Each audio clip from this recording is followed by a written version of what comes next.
Hey guys, welcome back to my channel. I hope you're all having a fantastic week. Another week is down, week 6 of my preps. We're moving into week 7 for me this week. And with that being said, I have a brand new training program that is now live. So it'll be our part 2 of Miss Bikini Olympia. So if you are somebody that is currently following along with our challenge, so the Love Yourself Fit Challenge, which is usually our biggest challenge of the year. We do 2 of those and we have a couple of others as well. And then also anybody that is working with us in a one-on-one capacity, or for the lucky few who have reached out and are also getting the training app.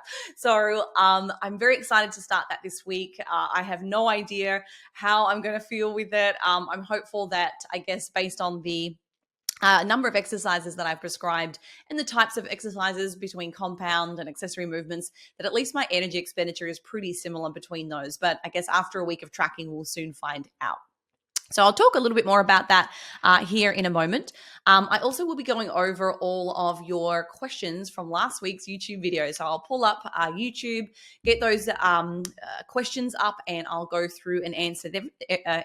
I'll go through and answer all of those. And then I'll also talk a little bit about some of the things that I got up to this weekend from food, eating out, discuss a little bit how I go about tracking some of these things, some recipes. We've got new recipes coming your way too, so that'll be added to the document. So that's just a growing document. So if you've been following this process from week 1, every time I've got a new recipe, I basically add it to the same document and then post it to the description below in YouTube if you're watching. So there'll be a few more of those added this week as well. So instead of chatting about it, let's get into it. So this week was a relatively uneventful, crazy week. There was nothing that really stood out as being unusual. I didn't have any kind of major changed work commitments, just a normal week of nutrition coaching, all of the normal meetings and things like that. However, there was a lot more planning going on in outside hours, as this coming weekend, we've got a pretty busy film schedule. So some of you might have heard me talk about it in the past, but usually when it comes to how we film, our previous videographer was located in Mexico. So we would fly him out every 4 to 6 weeks, and we would do like 3 days basically back-to-back filming. So I would knock out like 10 pieces of content. We'd go and get a training session or 2 done. I'd film some recipes, and then basically that was all of our content for the next 6 weeks or so. So we're doing something like that again this week. But in addition to all of that normal educational content, we also have some additional, I guess, things that we're filming in anticipation of the launch of the new training app. So we've got one of our coaches, Dr. Shannon Russell. She's coming out to do some of the demonstrations for all of the mobility and like the physical therapy style of movements that are really important for people if you're wanting to make sure that you're getting warmed up and mobile prior to actually lifting or doing a session. And then for our future training sessions or programs that are coming in that will allow you to basically work through or navigate different and common reoccurring injuries. So people with shoulder pain, hip issues, we'll be starting to put together some programs that will help you in those types of situations, which is I'm going to be very happy for that too, because quite often I'll find that I get like a bit of niggling shoulder pain. So we'll have some very specific programs that will basically be geared towards, those folks. So lots of filming for the app and new demonstrations. And I've also got to do a bunch of videos for like education. So education within the app. So telling people, if you click on RPE or RIR, there's a quick definition and I'll be sharing it with you. Or if you aren't familiar with, blood flow restriction, if that's one of the training techniques that we've used in the app, then there's a little demonstration. So I have a long list of all of those things, excuse me, that I have to record education for. So that's going to be a big fun week. And then on Sunday, I have a photo shoot. So I am doing, again, lots of different, looks for our upcoming challenges. So we're trying to anticipate for the end of the year.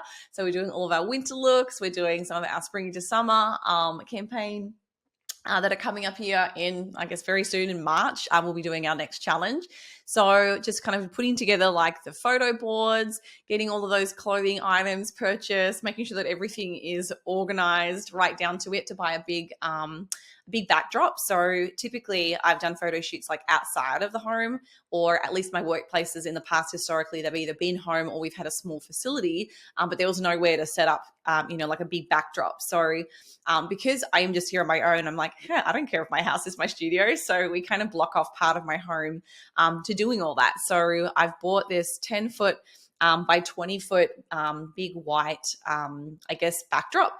And then we've already got the posts and everything set up for some of the filming that we do when we do recipes that have like the overhead camera that kind of slides across.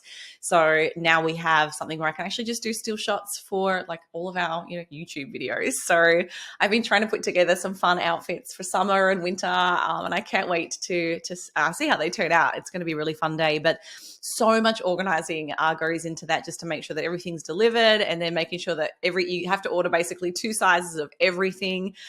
Some of the items, how they come in like a set of 2. So it's like, I'm a medium in my upper body and a small in my lower body. It's just so very frustrating. But anyway, got most of those things organized, hair and makeup, just a schedule outlined, all of those things. So a little bit of extra work in, the way of video this week.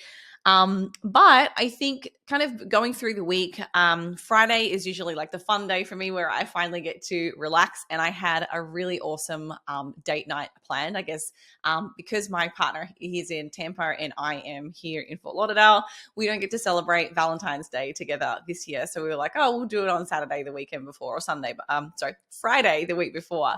So we'll go over and have a look at my check-in data here in a moment. And you'll see that I took my calories basically all the way up to like 2,100 on that particular day. It meant that I had to do a little bit of penny pinching on the other days to be able to afford myself that kind of flexibility. And that might be a strategy for you guys too. If you are somebody that enjoys being able to go out and enjoy, a nice meal, then, you can definitely do that. Ultimately, the most important thing is hitting your weekly calorie budget, and then that your protein needs are very consistent throughout the week, operating within, a relatively tight range if you can. And then how you kind of stagger your remaining carbohydrates and fats matters a little bit less. It's not unimportant. Obviously, from the nutrition standpoint, we want to focus on quality foods that are, nutrient rich, that have lots of dietary fiber. There's obviously additional benefits to those than just eating empty calorie junk food all the time. But we can fit those things in. And it was really interesting, actually. Last week, I saw a couple of comments. Someone, just random, I'm sure it was just like some zealot, some hater. But they were like, I don't really appreciate coming on and looking at your check-in videos when you look like the way you do and just show us all the crap that you eat. And I'm like, I don't think it's crap, actually. I'd probably say I have a very balanced diet.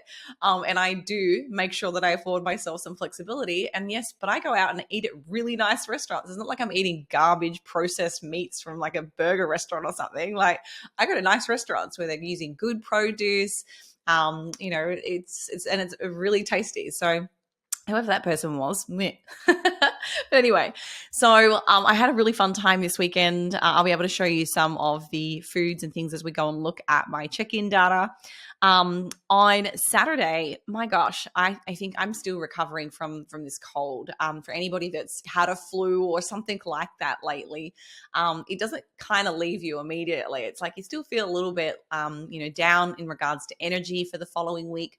I know for me, I kind of get an occasional tickle in my throat, so I'm still coughing a little bit, and that's definitely made breathing challenging. So getting back into the first few training sessions earlier in the week, my gosh, it was still really hard. And I found it, I had to slow down, increase my rest times just to be able to get my heart rate to come back down a little bit. So I know I was not really fully recovered, but I also can't afford not to keep working through at this point, given that, I do have a competition in the very near future. Now, for somebody that doesn't have, a hard deadline, I would say take it easy. There's no need to rush back into the gym. Like, allow yourself to get better, recover, and then that way, you're not just kind of dragging something out that might have otherwise been nipped in the butt. So I kind of needed to do a little bit of hybrid training this week. So you'll see that my volume wasn't quite as high as it's been. My overall energy expenditure was a little bit lower, and for good reason. It was very intentional. So Saturday, I had a massive sleep in. I think I slept until 10 a.m., which is crazy.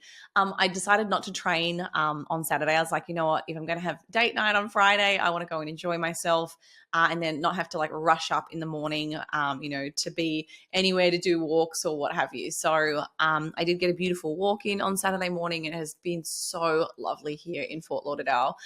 If anyone wants a place for a travel location, come here. It is just amazing. The water is crystal blue. There's a beautiful sidewalk that you can walk literally, for an hour down one way and an hour back the other way. It's a huge, big stretch of beaches, which I just love. I love the warm weather. So I got to do a little bit of walking. And then in the afternoon, I did some work.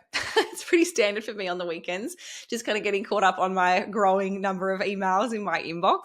And then I guess just some more planning, writing down like to-do lists. I have one right here, it happened to be double-sided. So here are all of my things that have been on my mind. And I'll talk a little bit more when we come and check out my sleep on Saturday, just what was going on. In fact, I think it was Friday or Saturday, one of the 2 days, my sleep was terrible, and it's to do with that to-do list, but we'll come to that. But anyhow, on Saturday, when I went out for dinner after work, so we played a little bit of pool. I have a beautiful billiard table out on my patio here. So we get to do like a sunset pool game, which was great. And I decided to have my own cocktails, like make them here. So that way I've got a little bit more control over, exactly what's in it. As you know, when we eat out, it's a little bit more of a gamble. If you're making a drink based on the perfect recipe at home, you might be like putting in 30 mils of this for 1 ounce of alcohol. And then you might be doing, you're weighing it out a little bit more meticulously. But as somebody that used to work when I was younger in, I guess, the bar industry or restaurant bar industry, then they're a lot more heavy-handed with their pours. So you might assume that it's only 1 ounce of alcohol when you might be getting 2 or more. So I actually opted to make my drink at home just so that I could have one drink while we're playing. But on that particular day, I forgot to take my ADD medicine. So I have a medicine or a medication called Vyvanse. And I think because I woke up so late, I didn't have it until probably 11:30. By the time I got out of bed and was getting ready, I'm like, oh yeah, take my normal, vitamin stack, my omega-3s, and I took that. And oh my gosh, the like 4 hour difference in having that medication. And I knew like normally if it's on the weekend and I'm not doing any work, I probably wouldn't take it because it helps me to focus. But I knew I had to get a bunch of work done in the afternoon. It just, oh my God, it crushed my appetite. So you'll see here when we go and look at my data, I basically ate like very little when we went out for dinner that day and very little calories overall, which I was just like, oh my God, this is not ideal. I want to have energy. I've got a big training session tomorrow. So I made sure I had a nice bigger meal the next morning on Sunday morning in preparation for my big workout. But that was terribly planned. So I'll go over and show you a little bit more about that when we look at the data. And then on Sunday, I did some cooking in the morning. It was really fun. I made the Japanese pancakes, which are one of the recipes that are going out to you guys if you're currently on our mailing list for Team Beer Body. And I'll put the links in the description if you'd like to be on our mailing list. So not only do I do regular recipes, obviously all of my educational videos go out to you as reminders in case you forget. And then we have our coaches' educational videos and just other really helpful resources. So if you'd like to be part of that newsletter, please go and subscribe. You can always unsubscribe, but we send out probably 2 emails, on average per week. So you'll get this recipe. They were so good. I was so happy with how that turned out. Very low in fat, very low in protein as well. That wasn't intentionally going to be a high protein meal, but has a really good amount of carbohydrate. And they were so delicious. I made them with like a berry compote, blackberries and raspberries, using some of the fresh produce that I picked up at the market on our walk on Saturday. It was really, really nice. So Sunday, delicious pancakes, and then obviously all the recipes that that I put up on my Instagram story. Sorry, I totally just squirreled there, but I wanted to remind you guys, there are some delicious blondies, which again, you can take a look at this picture right now. This recipe is going out sometime this week, so go and subscribe. And then we'll also, after the fact, put them onto our resources section on our Team Beer Body website. And then there's also these cute little like chocolate Valentine's Day cheesecakes. And then there is another low-calorie cheesecake, which is layered, and it's got like a pink swirl, which is just delicious. And like the macros are really, really good. Not to mention, the pancakes as well. So go in, check that out.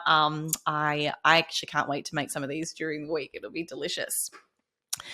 So went and had a really great training session on Sunday at Fitness Systems. I think I've talked a little bit about that before, so I'll put some of the training clips up here while we talk about it.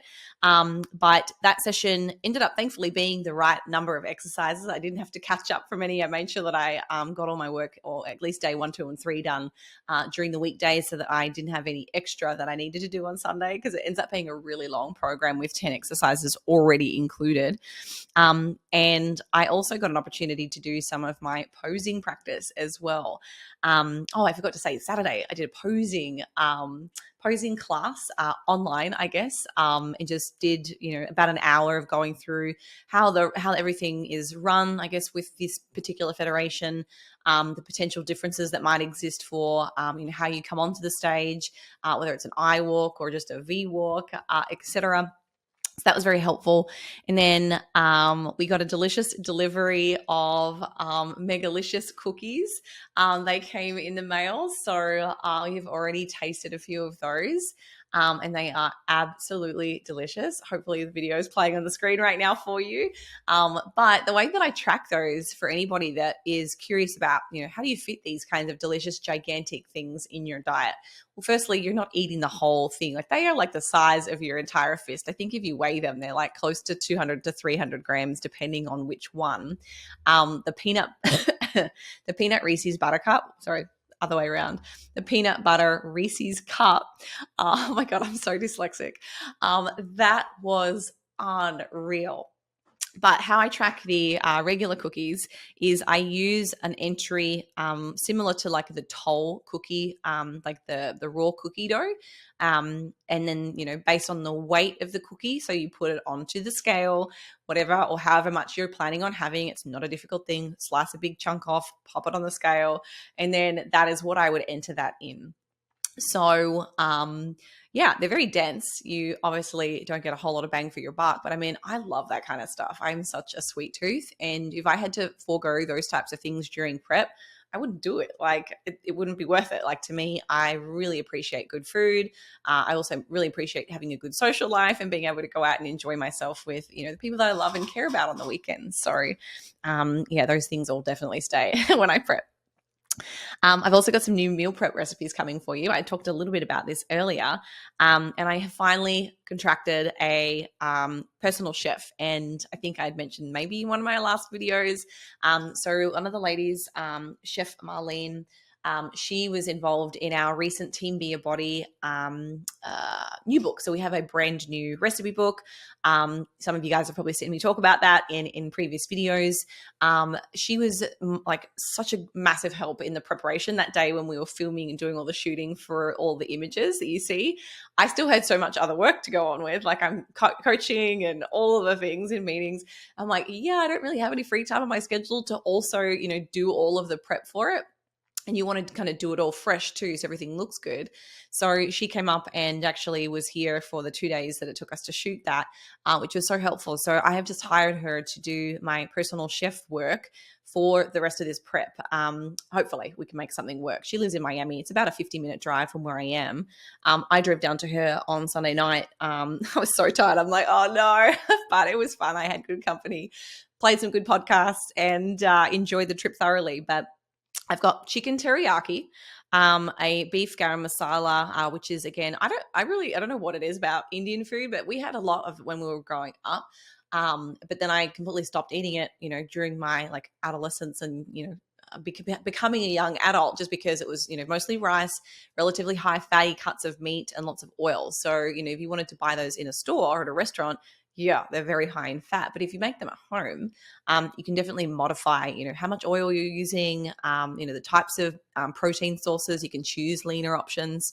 And then making some tricks with the types of ingredients that you include. If something's a coconut base, instead of opting for coconut cream, you can opt for the light coconut milk. There's lots of little things like that we can do. So the beef garam masala, I have tasted already. I'm about to go and have that for my lunch right now. I can't wait. So good. And then a peanut satay dish. Instead of using chicken, I actually used turkey.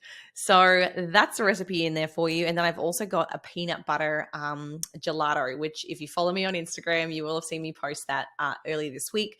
But I will outline and put the ingredients and how to make that in the Ninja Creamy into our spreadsheet of growing prep recipes for you guys as well.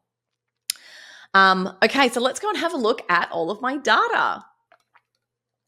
Your girl needs a drink. By the way, juice never tastes so good in a wine glass. For anybody that is just totally bored out of their mind with their same old soda, I've been getting Minute Maid. So this is the zero sugar mango passion. It's so good. It has 5 calories for a full 240 ml glass. And I just put it in a wine glass. It's so pretty and fun. Makes it a little bit more enjoyable. So there you go. Not to mention all my other sodas. So we're working on a zero at the moment. I've had my strawberry soda today. I'm just the queen of all the flavored liquids to help me minimize, I guess, just number one, hydration, but also that flavor fatigue. So data. There's lots of it. So we are looking at this week here that I am highlighting with the mouse. So I have some wonderful news. I am down by 2.3 pounds on average this week. So if we look here, actually, sorry, I apologize. That's since the beginning. My bad. So from last week, I'm down 0.3 of a pound. So last week's weekly check-in, I was 137.3.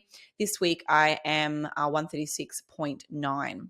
So I had a little bit of movement, and I have to say there's a couple of reasons why I don't think I got to the, anticipated. And again, if we look at what my requirements are each week, 0.8. The reason that I don't think that I got to the 0.8 this week was because I wasn't able to get in any of my cardio. I actually chose not to because of my respiratory.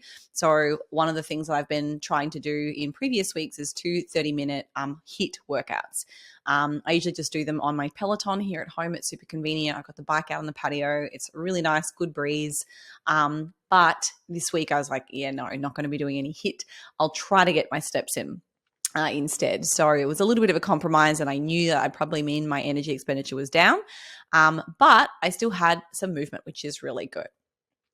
One of the things that I will point out here is that I've got 2 weigh-ins, 138, 137, and then by Sunday, so things are definitely moving. I was at 135.8.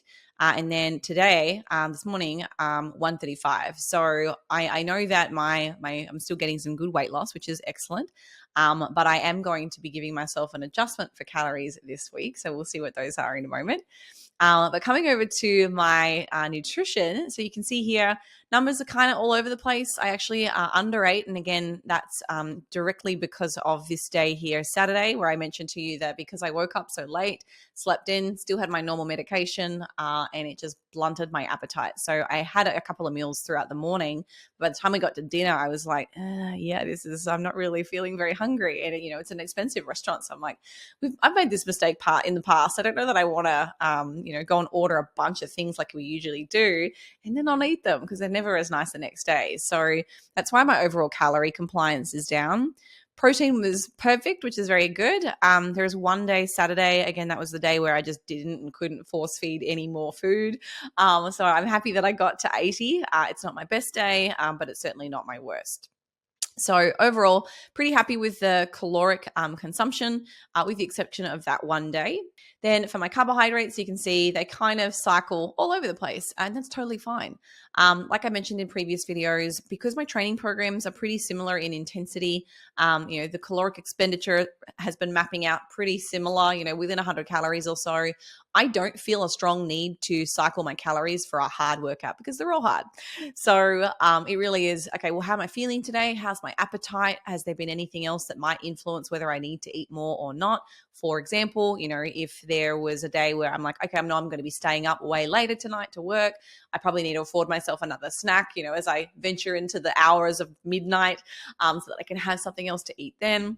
Those are the types of things that I'm thinking about when it comes to my carbohydrates, and less about, fluctuating them based on training, because all the days are pretty hard.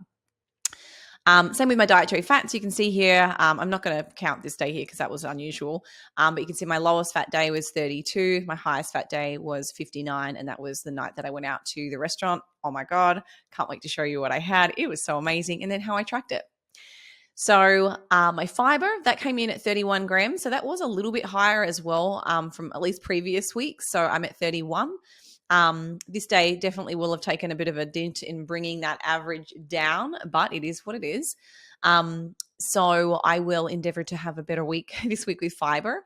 I've really enjoyed the zero calorie or zero carb, I think they're called, mission wraps. They're like little miniature wraps. They have 7 grams of carbohydrate for each single serving, but it's all fiber. It's wild. So yes, it's still giving you calories. Yes, I still track it as 7 grams of carbohydrate, so 7 times 4 calories. But it just means that my fiber looks really good when I'm tracking my dietary fiber. And that's typically how I do it anyway, because you never really know whether you're eating, unless you're, a dietitian and you've got, knowledge of what's soluble fiber and what's not. Sometimes it's difficult to know whether the fiber that you're consuming is the fermentable kind, or insoluble, and it's completely goes through your GI undigested, and then no calories taken in.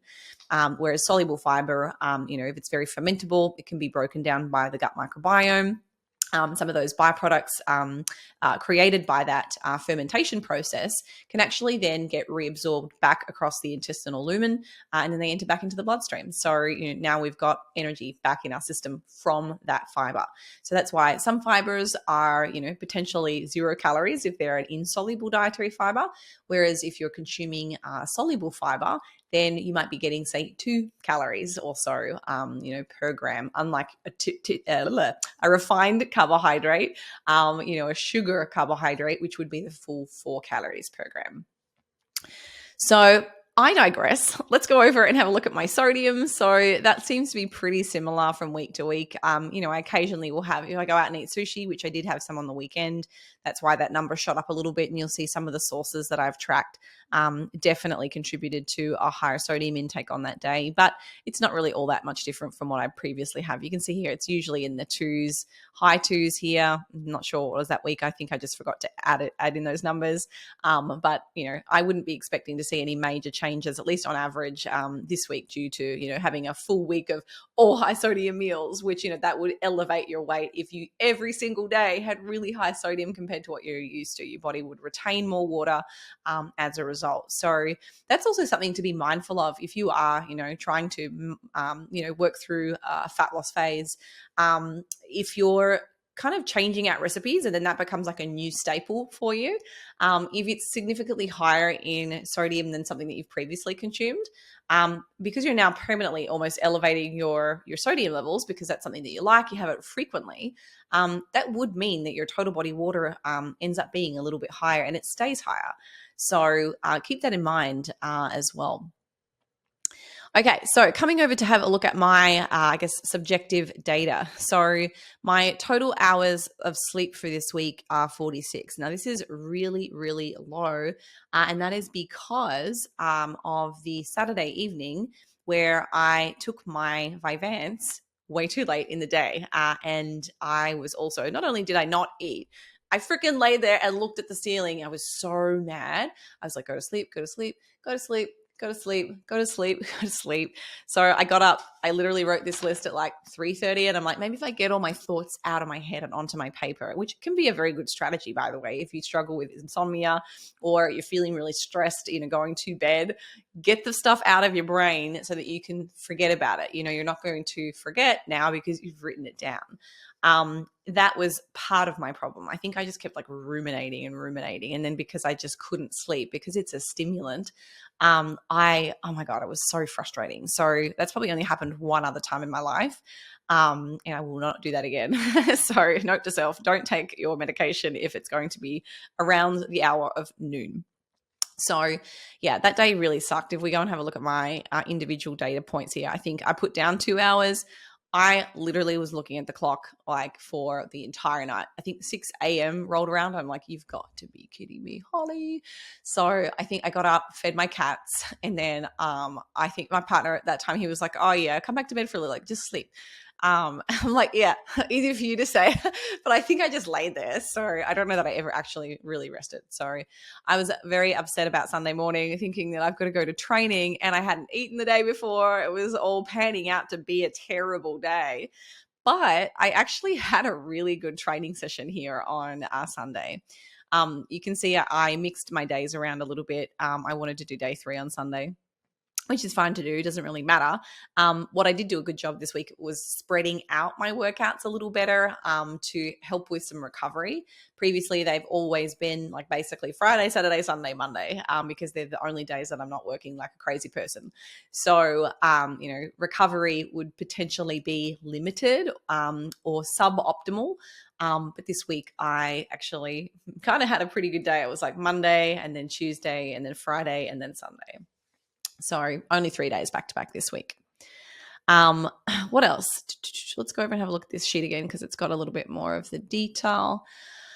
You can see my muscle soreness has been pretty low. To me, I think part of the reason that it hasn't kind of gone back up would be that this week was a slightly easier week. I didn't really push to do any, PRs. If I looked at my previous week's best, I didn't try to go higher than that. I just loaded up the bar or whatever the machine stack was and just did what I've already done. There were some instances where I pulled it down because I was like, I'm going to suffocate if I have to do that weight again. So I would load the bar a little lighter.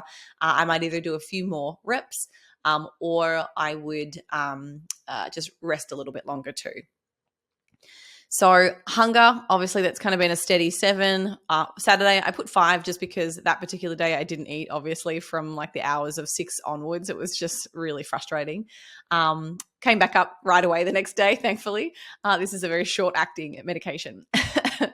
Okay, so the subjective energy levels, again, they've been pretty low this week, not too dissimilar from the week I was actually sick. And I really still don't feel like I was recovered earlier on, but I'm definitely feeling much better today, despite the occasional cough you can hear me having. And then I don't think I filled this out every day, but my food focus was not too bad. Sunday, it felt like it was a little bit higher, but I think that has something to do with probably like $150 worth of Megalicious cookies arriving at my house and wanting to try them all. So I think it was more the thoughts of food, that food noise, wanting stuff. I've definitely noticed that when I'm, on Instagram, normally I don't spend a whole lot of time on there. It's like I'll put my stuff up, I will respond to a few questions that come in on my feed, and then I'm off. Otherwise, I would never get any work done. So, I think this week I found myself just like scrolling a little bit more and I'm like, and it's like food. I'm like, no. And now my whole feed is getting populated with like all of these delicious things.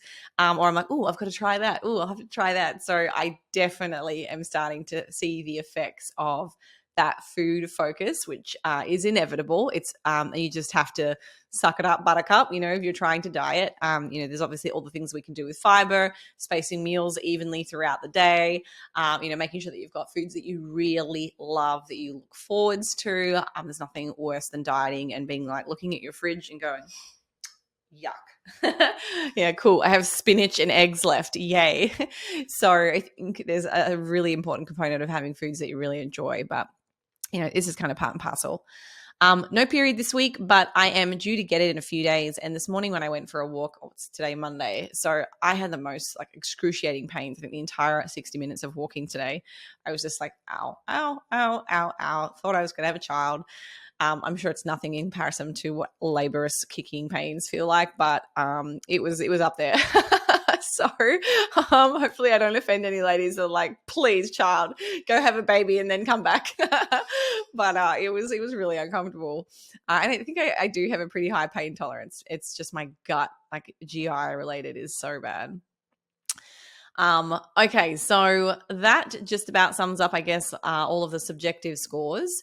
If we come over and have a look here at my client data for training, hit cardio lists, and my total weekly energy expenditure, my weekly energy expenditure clocked in at 2660. I have had my best week up at 4,000 when I was able to do my spin classes. So I am definitely down on energy expenditure. I would really like to get that back up this week. It's just been so difficult. I think the biggest thing that's letting me down is my steps.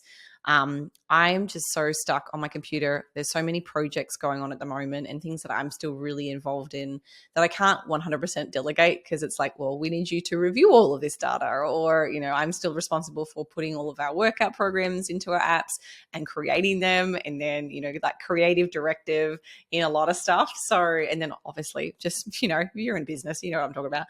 So, yeah, it's just been a lot more challenging to kind of get away and move as much as I'd like to. So one of the reasons why this week I'm doing a calorie drop and not more exercise is because I can't even do what I've, set myself out to do the past couple of weeks with my steps at least.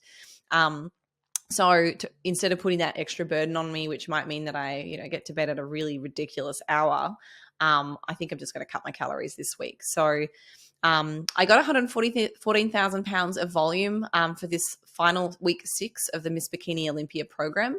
My best week was 127. Second best was 115. So I'm kind of close. I mean, and it should be. Week 6 is the heaviest hitting week. I usually prescribe like an RPE 9 for all those key lifts or focused muscle groups. And then the set number for many of those exercises also increases too. So it's the hardest week, should be the biggest volume week. But you can see here it wasn't for me. That was just me being sensible about, fully recovering. So I hope this week I will have a much better week with my intensity. It's a new program, so I'm not going to attempt to try and compare them. But the way that I have written this new program is it matches and ticks all the boxes. So you can see here I've already got weeks 7 through to 12 mapped out. However, it's still following these same principles. I have not made any adjustments here to the number of glutes, quads, hamstrings, any of those muscle groups. They're all the same. It's just a different program. So we'll have to see how the energy expenditure tracks. And the only reason that I might see some subtle differences between energy expenditure isn't because there's less exercises. Like I said, it's exactly the same quantity of movements. It might just be if I've switched out compound lifts to accessory lifts where there's, single muscle groups being used, single joint, as opposed to multiple joints. So we shall see. I'll make an adjustment if I have to, but I think it'll be pretty close. Okay, so where to for macros? Well, things have definitely been slowing down. Obviously only 0.3 this week. Now, granted, I didn't get my HIIT cardio in. So, that's an additional, let's see what this comes out to. 600 calories divided by 7 days. So by the way, 600 calories is what I've been shooting for the 2 cardio sessions. I'm now dividing that by 7 days to see what that's doing on average to my daily exercise or energy expenditure. So that brought my calories down on average by 85 this week. That's meaningful based on my current calories. So that's obviously also contributed to the reduced expenditure, but I also know I need to get a wriggle on. And we've got my photo shoot on the weekend. So this week I'm going to push for a slightly more aggressive number. I've come down from 1465 to 1335. Usually I try to shoot for, and again, you can do this multiple ways. There's a quick and dirty way. Normally I'll make an adjustment that's about 10%. But again, if someone's got a higher weekly rate of weight loss, you have to do a specific calculation. So I've done a quick and dirty calculation this week. I'm just bringing my calories down by about 130 or 140. So yeah, that brings me to 1335. And then I've kept my protein the same, obviously not going to touch that and avoid moving that number at all costs. The only time I would modify the protein number would be is if we're at the tail end of a prep and I just have to lose more body fat. And I've already got my calories, from carbs and fats at basically the low end of low. I might have to sneak a little bit of extra calories off the top of my protein, fully aware of the risks that might add in losing more lean tissue, but at the expense of giving me, more of a calorie deficit to continue losing body fat as well, then that might be the best alternative. But for now, I'm not touching these numbers. So a little bit more of a challenging week, but the macros that I've set up for these new meals really work perfectly with these targets. I have to be mindful not to eat any of the or very few nibbles and bites of the Megalicious cookies because they will very quickly chew down my carbs and fat. So if I do have those this week, I would be putting in maybe like 30 grams, as a little, snack to go with, another snack that's a little bit more substantial. So yeah, that's something that I'll probably have to put those in the freezer, just kind of keep them out of sight, out of mind. But if I'm really, really wanting to have something, then I can. Obviously, it's totally my choice. But I just have to recognize that they will have a pretty big dent in my caloric availability. I don't think for the purposes of saving my energy, I want to do any calorie cycling this week. I will try my best to hit these numbers pretty consistently throughout the week because they are very low. I think once you kind of get close or within, say, 10 to 20% of your calorie floor or your BMR, basically, I am less fond of cycling just because there's hardly any room to move as is. And if you start to go really low, then you're really starting to sacrifice your energy and protein on any given day. And it makes it almost impossible to create meals when you're on really low calories like that. So I'll be trying my best this week. And now that I've got all my meals prepped to just be boring, eat the same thing. Thankfully, I love all the meals. So we shouldn't have a problem. But yeah, it's the eating out and trying to factor that in. So we'll see how this weekend goes. Probably not because I'm going to be doing a bunch of filming and that will be the last thing on my mind. So no changes here to all of my cardio, my resistance training. Obviously, this is a new program, so it'll be week 1 of Miss Bikini Olympia Part 2. So if you've got access to the app or you'd like access to the app, please reach out to us. I think that's probably about all for my data. So I think just to wrap everything up, I guess if you have, I've got to answer questions. I forgot to answer questions. Let's do that.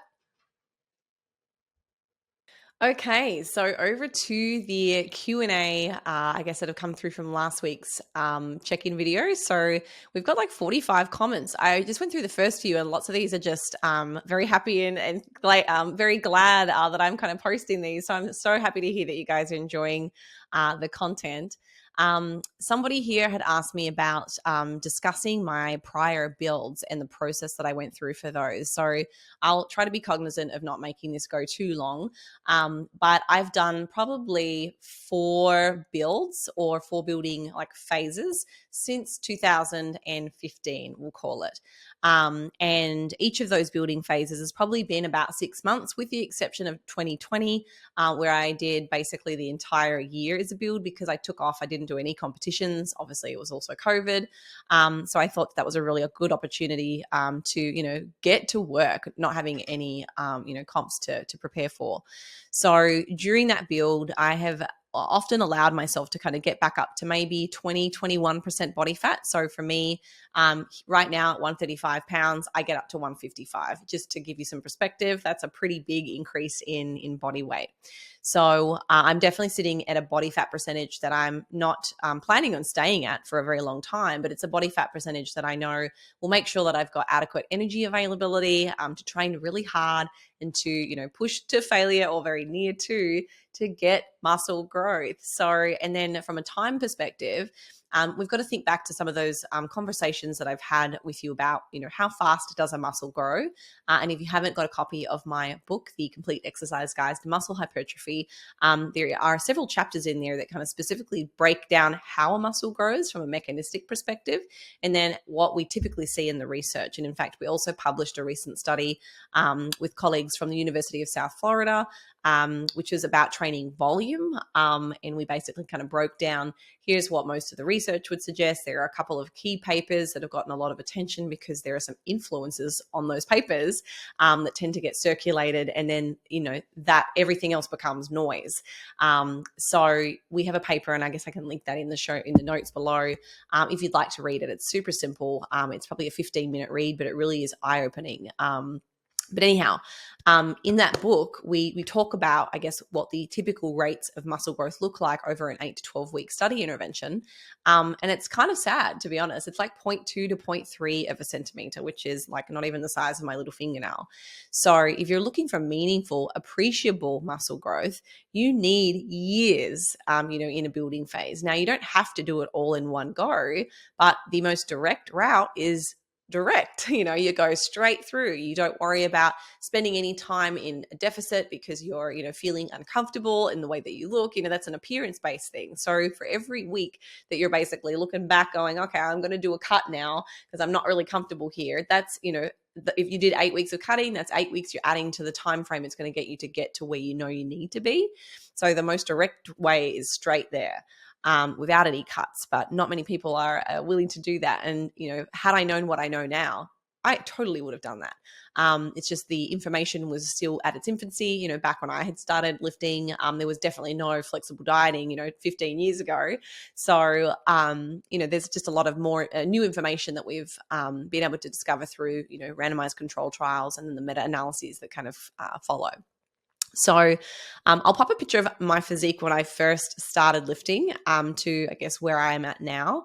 From a weight standpoint, I am about 10 kilograms, 20 plus pounds heavier if I'm looking at scale weight comparisons from when I first started lifting to now. So yeah, I built a lot of muscle, have a lot of muscle density. And again, if you are just thinking about the scale number and how that carries over to your body composition, then it doesn't really. We have to take into consideration that as you do a muscle building phase, your new baseline body weight is going to go up. So stop looking at the number and expecting it to go down. Over time, your weight will probably look like this. It'll go down during the cuts, up during the builds, down during the cuts, up during the builds. So, over a 10-year time span, you should be significantly more dense because you've got more muscle. So like I said, I'm 10 kilos heavier than what I used to be when I first started. And I had to get uncomfortable to get comfortable, which is really interesting to think of. So that's my building phase. This person has asked a question about periodization.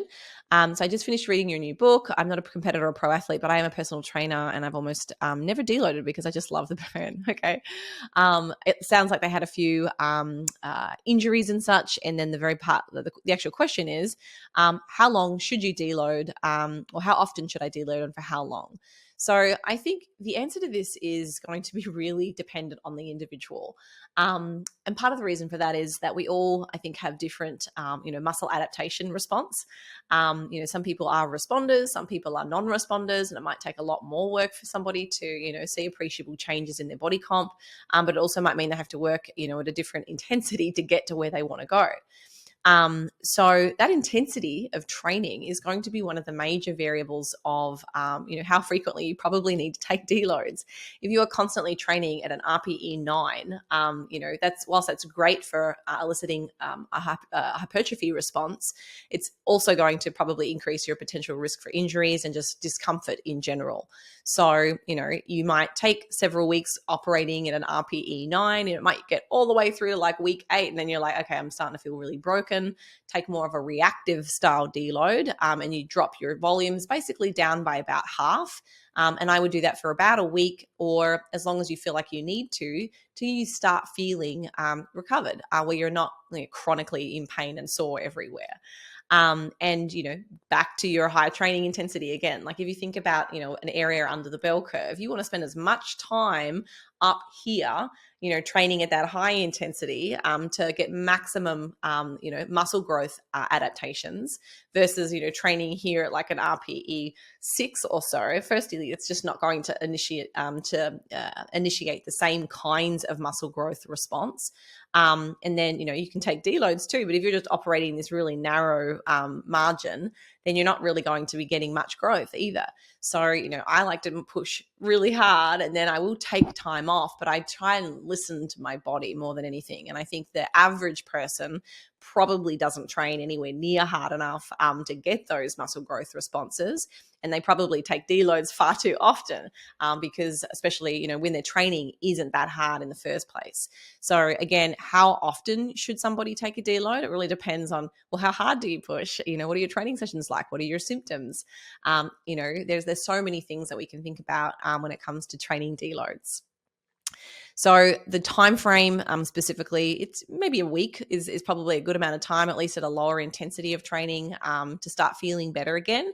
But I've definitely had weeks where I'm still sore 7 days later. I'm going back into the gym and I'm not recovered. So in those instances, I don't stay out of the gym. I'll go back in, but I keep the training intensity low so that I'm not just, delaying my recovery process even further. So I hope that answers that question. How do I count for the carbs of sugar alcohols? So I still track all of them as 4 calories per gram. I would rather count them that way because if I rely on the label, sometimes they'll assign, a random number to a sugar alcohol or to a dietary fiber, and it might be inaccurate. So rather than just generalizing and thinking that all sugar alcohols or all dairy fiber has the same, value, and it's usually assigned a value of like 0.2 calories per gram. They all vary. Erythritol, for instance, is basically 0. There are some that are 2, like maltitol, that's like 2 calories per gram. So most of the time the labels don't tell us what the sugar alcohols are. So I would just rather you track your calories exactly the same as what you were tracking for a normal, carbohydrate, 4 calories per gram. That's at least how my tracking sheets do it. And it's also how my former app, I guess I wanted to make sure that was implemented into the macro calories feature. So I definitely wanted to get that into our app back when I was still with them. So I hope that answers that question. And you said here yourself, regarding erythritol or allulose. Yeah. So again, I just track them all as 4 calories per gram. And I just know that, hey, I know I'm eating some sugar alcohol. So the good news is I'm probably eating a little bit less than what, my total calories are saying. Let's scroll down. Someone asked up here, do I take progress pictures? If so, how often? I don't. I will take video when I'm doing my posing practice. And that kind of serves as the visual aid that I need for progress. I've also been coaching for like 15 plus years. So I also have a pretty good eye for when I've made progress. I'm very objective as opposed to emotionally charged. And I'm not looking just at the number on the scale. I'm looking at all the variables and, I can see myself in the mirror. So yeah, I don't take progress pictures, but I often will do the video for posing, and that's, I guess, how I can track my progress. And you said, how often do you recommend the average person on a weight loss plan take progress pictures? I get my clients to do it once a week, but I need to see them because I don't see them in person. So I think once a week can be really helpful, unless you've got a really objective, eye for seeing changes. I think the pictures can actually be really helpful. So yeah, I think once a week would probably be helpful, or once every 2 weeks, then you're going to see more appreciable changes in the pictures. So let me scroll down. Can you buy any of our books in Kindle or on other platforms? Yes, so we actually just launched the book with BookBaby, and I believe the book can be purchased as an ebook on all places where books can be found.